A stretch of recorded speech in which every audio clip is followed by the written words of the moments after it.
दुईटी तुलसी पत्र यही जगार रखिदिंतु। ग्यारंटी देउची से नारी तुम पाखक आसवाई बाध्य हेब। आज्ञा हाँ, तुलसी पत्र रे तंत्र मंत्र वशीकरण आपण माने जानिथिबे, किंतु आजिर एही भिडियोटी रे मु आपनकु शिखेइबी दुईटी तुलसी पत्र साहाय्य रे नारी मोहिनी वशीकरण विद्या, जहाकु प्रयोग करी आपण निज पसंदर झील बा विवाहिता नारी को मुहूर्तक भितरे पटई पारिबे, ताठारु निजर मन मुताबक काम हासिल करि पारिबे। केवल आपनकु दुईटी तुलसी पत्र एही जगार रखिबार अछि, तापर देखिबे चमत्कार। आज्ञा हाँ, जदि आपण केउ झील को मने मने भल पाउचंती किंतु जेते चेष्टा कले मध्य ताकू पटई पारुनांती, ताकू निजर मन कथा कहिबाकू डरुचंती, आउ आपण चाहुचंती कि से झील निजे आसी आपनकु भल पाउची बोली कहू, तेबे आजिर एही भिडियोटी आपणकर इच्छा को पूरण करिब। केवल आपनकु दुईटी तुलसी पत्र एही जगार रखिबार अछि।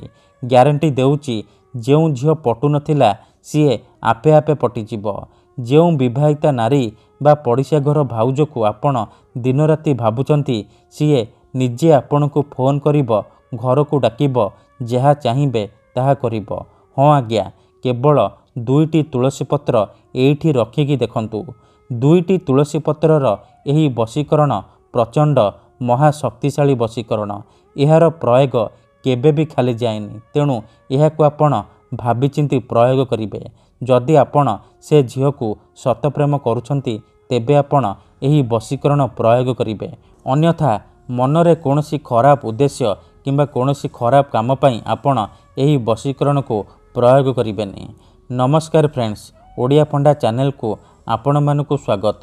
जदि आपण झील पटेइबाकू चाहुचंती, विवाहिता नारी को पटेइबाकू चाहुचंती, तेबे आजिर एही भिडियोटी को मूलरु शेष पर्यंत पूरा ध्यान सहित देखिबे, काहेकि ना आजिर एही भिडियोटी रे मु आपनकु शिखेइबी दुईटी तुलसी पत्र साहाय्य रे नारी मोहिनी वशीकरण विद्या। एही वशीकरण प्रचंड महाशक्तिशाली वशीकरण। जी भी एहाकु प्रयोग करिछि 100% सफल हेइछि। वर्ष वर्ष धरी भांगी जाइतिबा पुराणा प्रेम को फेराई आनी पारिछि।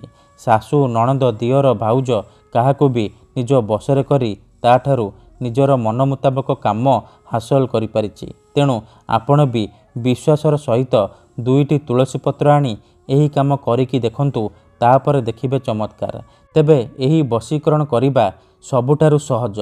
एहाकु आपण किपरि करिबे, केमिति करिबे, एहार प्रयोग विधि कौन, मु आपनको बतेइबी। संपूर्ण प्रयोग विधि ठीक भाबरे बतेइबी। जानिबा पई मोर आपण मानको अनुरोध कि आपण भिडियोटी को मूलरु शेष पर्यंत पूरा ध्यान सहित देखिबे। विधिटी जानिबा पूर्वरु मोर आपण मानको अनुरोध कि जदि आपण आम चैनल को नुआ आसीचंती, तेबे दया करी चैनल को सब्सक्राइब करी पाखर थिबा बेल आइकन को मध्य दबाई दियंतु, जहा द्वारा आमे जेउ भी वीडियो अपलोड करिवु सर्वप्रथमे आपण देखि परिबे। ठीक अछि, तबे एही वशीकरण विधि को आपण केउ भी बाररे करि परिबे, केउ भी समय रे करि परिबे, किंतु एही वशीकरण करिबा पई आपनको किछि सामग्री दरकार। जेमिति कि जेउ झील बा नारी को आपण वशीकरण करिबा को चाहुचंती, तार घर सामनारु आपण अल्प टिके माटी नै आसीबे। तापर आपण दीटा तुलसी पत्र आनिबे, अल्प टिके लाल सिंदूर आनिबे, आउ कला रंगर कलम आनिबे। एतिकी जिनिस आनि सारिबा परे आपण कोनोसी एक जगार चुपचाप बसी पड़िबे। ध्यान रखिबे जेमिति आपनकु केही देखिबेनी किंबा अधार डाकिबेनी। तापरे जो दीटा तुलसी पत्र आनिचंती, गोटिए तुलसी पत्र रे आपण सेई झील बा स्त्रीर नाम लिखिबे, आउ गोटिए तुलसी पत्र रे आपण निजर नाम लिखिबे। नाम लिखि सारिबा परे से तुलसी पत्र उपरे अल्प टिके टिके लाल सिंदूर पकई देबे। एतिकी करि सारिबा परे आपण खंडे कला कपड़ा आनिबे किंबा नाली रंगर कपड़ा आनिबे, सेथिरे से दीटा को तुलसी पत्र को रखिबे, आउ जो झील बा स्त्रीर घर सामनारु माटी आनिचंती, से माटी को मध्य कला कपड़ा उपरे रखिदेबे। एतिकी करि सारिबा परे से कला कपड़ा को 3टी गंठी मारी बांधी देबे। तापरे से जो पुटुलीटी हेइ जिवो, से पुटुली को 2 हाथ बंद करिकी धरिबे, आउ एही मंत्र को 3 थर पढ़िबे। क्लीं क्लीं क्लीं वशीभूतस्य। एही मंत्र को आपण 3 थर पढ़िबे। 3 थर पढ़ी सारिबा परे से पुटुली को नेइकी कोनोसी एक सुनसान जगार रखिदेई ଚୁପଚାପ ଘରକୁ ଫେରି ଆସିବେ। ଏତିକି କରିକି ଦେଖନ୍ତୁ, ଗ୍ୟାରେଣ୍ଟି ଦେଉଛି ସେ ଝିଅ ହେଉ ବା ବିବାହିତା ନାରୀ ଆପଣଙ୍କ ପ୍ରେମରେ ଦିବାନୀ ହୋଇଯିବ। ଧନ୍ୟବାଦ।